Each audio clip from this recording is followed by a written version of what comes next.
हरे कृष्णा, राधे राधे। आप सबका वेलकम है वृंदावन सखी में। खुश होंगे, बढ़िया होंगे और हमारी तरह ठाकुर जी की सेवा में मदमस्त होंगे। तो फ्रेंड्स, आज हम आप करने जा रहे हैं निर्जला एकादशी की पूजा, जिसको भीमसेनी एकादशी भी कहा जाता है।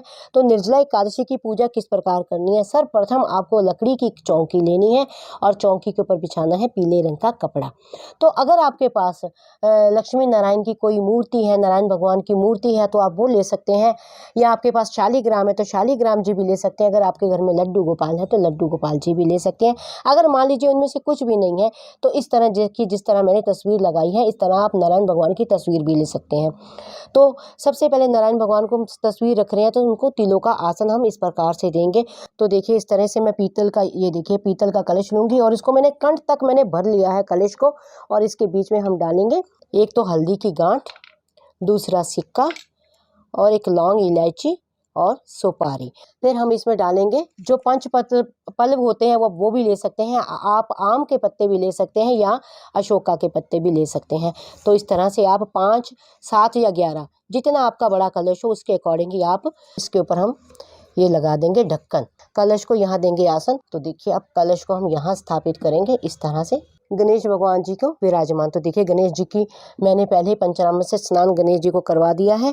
तो सर्वप्रथम हम गणेश जी को कलावा भेंट स्वरूप देंगे और गणेश जी को हम तिल भी समर्पित करेंगे और गणेश जी को हम देंगे जनेऊ और पुष्प भी गणेश जी को हम इस तरह से देंगे। तो देखिए, नारायण भगवान को हम वस्त्र स्वरूप ही देंगे कलावा और इनको भी देंगे हम इस तरह से जनेऊ। इस तरह से पुष्प भी चढ़ाएंगे। चंदन का पीला तिलक हम करेंगे। पहले हम गणेश जी को तिलक कर देंगे, नारायण भगवान को तिलक करेंगे, माता लक्ष्मी को भी तिलक करेंगे और माता जी को हम रोली का भी तिलक करेंगे। कलश को भी इस तरह से तिलक कर देंगे और कलावा मैंने पहले ही बांध दिया था। अब हम पुष्प चढ़ाएंगे कलश को। ये दीपक प्रज्वलित करेंगे कलश के ऊपर। तिल का स्थान दे देंगे हम चंदन और रोली से तिलक करेंगे दीपक का भी, और दीपक को भी हम कलावा और पुष्प समर्पित करेंगे इस तरह से। तो अब हम दीपक प्रज्वलित करेंगे।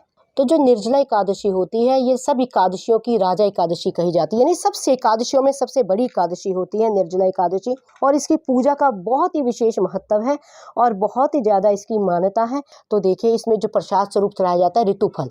तो देखिए, ऋतु में हम खरबूजा, आम, ये मैंने घर में बनाया है, मिठाई मैंने बनाई है। उन सब में हम भेंट में रखेंगे तुलसी, क्योंकि बिना तुलसी के जो हमारे ठाकुर कोई भी भोग को पाते नहीं हैं। विशेष इसमें जो रहता है केरी, ये केरी का भोग अवश्य, केरी जो कच्ची आमी होती है।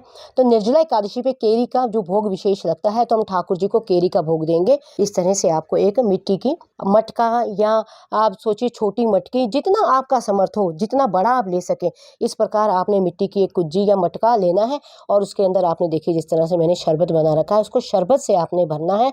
तो आपने शरबत से भर के उसके ऊपर इस तरह से एक आम रख के, तो आपने किसी को भी दान में देना, मंदिर में दान दे सकते हैं, आप किसी ब्राह्मण को दान दे सकते हैं।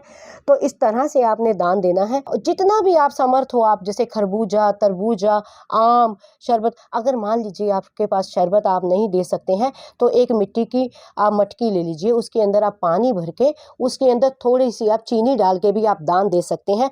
ये निर्जला एकादशी पे दान देना बहुत ही आवश्यक है। फिर हम अंत में ठाकुर जी को जो है भेंट स्वरूप, जितना भी आपका समर्थ हो उतने आप भेंट स्वरूप ठाकुर जी को चढ़ा सकते हैं पैसे। और फिर अंत में पूजा के, जो हमसे पूजा में की गई गलतियां हैं उसकी हम क्षमा मांगेंगे और भगवान से कहेंगे अगर हमारी पूजा में कोई गलती होगी हो तो हमें बालक समझकर क्षमा करें और हमारे घर में सुख समृद्धि का वास हो। तो अंत में हमने भगवान की आरती करनी है। तो आप चाहे तो दीपक से भी कर देते, पर दीपक को हमने आसन दे दिया है और जब एक बार हम आसन दे देते हैं तो दीपक को नहीं उठाते हैं। तो फिर हम करेंगे कपूर आरती। कपूर आरती करेंगे, इस तरह से कपूर जला के आरती करेंगे। आप चाहें तो निर्जला एकादशी पे हवन भी कर सकते हैं। हवन की बड़ी विशेष मान्यता है। तो आप चाहे तो ब्राह्मण को बुला के, घर में पंडित जी को बुला के हवन कर सकते हैं। मान लीजिए आप ब्राह्मण को नहीं बुलाना चाहते तो घर में भी सूक्ष्म रूप में जो आप हवन कर सकते हैं, जैसे गोबर के कंडे होते हैं जिसको हम गोबर का उपला भी कहते हैं। तो गोबर का उपला लेके उसमें आप जला के घर में छोटा सा हवन भी आप कर सकते हैं। उससे घर में शुद्धि होती है, सुख संपदा का वास होता है। आई होप आपको पता लग गया होगा कि निर्जला एकादशी की पूजा हमें किस प्रकार करनी है। तो अगर आपको ये वीडियो अच्छा लगा हो, इस वीडियो को लाइक करना, शेयर करना, सब्सक्राइब करना ना भूलें। हरे कृष्णा, राधे राधे।